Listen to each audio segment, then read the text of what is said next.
Neither team had ever advanced to the finals prior to the 2023 tournament. For the first time in Women's World Cup history, Spain lifted the tournament trophy as world champions.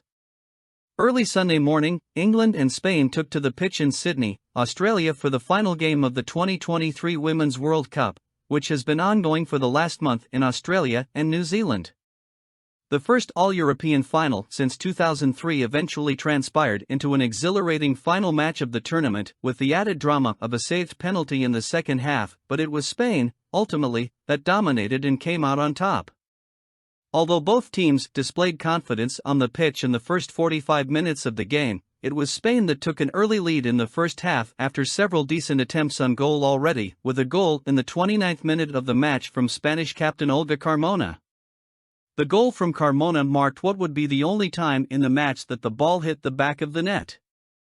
England came back out looking determined after halftime, but the talented Spanish side continued to push and was awarded a penalty after a video assistant referee (VAR) review confirmed a handball from midfielder Kira Walsh in the 69th minute of the match. Spanish forward Jenny Hermoso stepped up to the penalty spot, but was denied a goal by England's goalkeeper, Mary Earps, who delivered a spectacular diving save to her left. Earps continued to perform in the second half, preventing the Spanish side from extending their lead, but with England failing to convert any of their attempts on goal, and after 13 minutes of extra time, the final whistle crowned Spain the World Cup champions. "I'm on the air right now, I don't have any words for this moment," Spanish midfielder Aitana Bonmati told the BBC after the match. "It is unbelievable. I'm so proud because we did a great tournament. We suffered but also we enjoy it and we deserve it," she said. Speaking to BBC 5 Live after the match, England head coach Sarina Wiegman described the game as incredible and admitted that Spain were a little better than the English side during the final. "I think everyone has watched an incredible game, a very open game with both teams wanting to play football. Two very different halves for us. The first half we really struggled to have pressure on the ball, so we changed in the second back to 4-3-3, which gave us momentum," she said, adding, "I thought we got momentum, then the penalty and then the injury with Alex Greenwood, and we lost it." Wiegman conceded that Spain were a little bit better than us today and they had a great tournament. She added her congratulations to the side. England captain Millie Bright also spoke to the BBC following her team's defeat, saying the loss was really hard to take. "We gave it everything.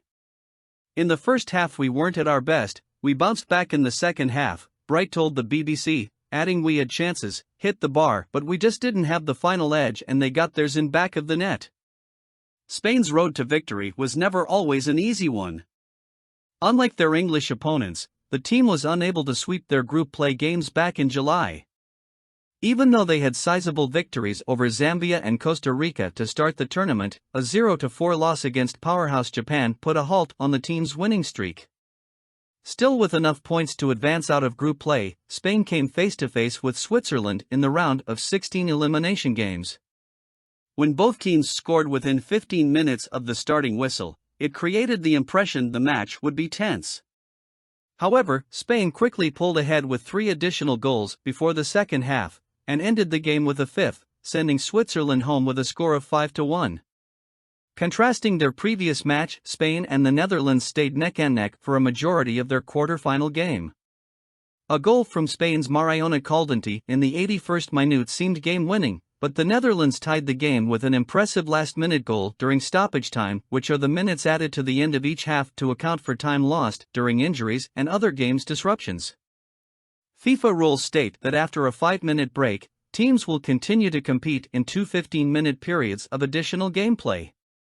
The winner is not determined by who scores first, but instead, by whoever is in the lead after all of those 30 minutes have elapsed.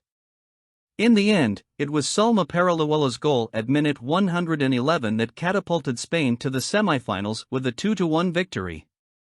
With only one match standing between them and the Women's World Cup final, the team took the pitch against Sweden on August 15, the same team who eliminated the USWNT after a penalty shootout during the round of 16 games. The match was tense and scoreless for a majority of the game, until Paralluela once again put her team ahead with a minute 81 goal. Just 7 minutes later, a quick goal from Sweden made it seem like the match would once again go into 30 minutes of extra gameplay, but a goal from Olga Carmona at minute 89 sealed the deal on history. Spain's national team would be competing in the Women's World Cup final for the first time ever. As Ivana Andres lifted the World Cup trophy in Sydney on Sunday, the crowd erupted into cheers, as her team's Women's World Cup victory adds a new dimension to the list of former champions. The only teams who have won the tournament in the past have been from the United States, Japan, Germany, and Norway.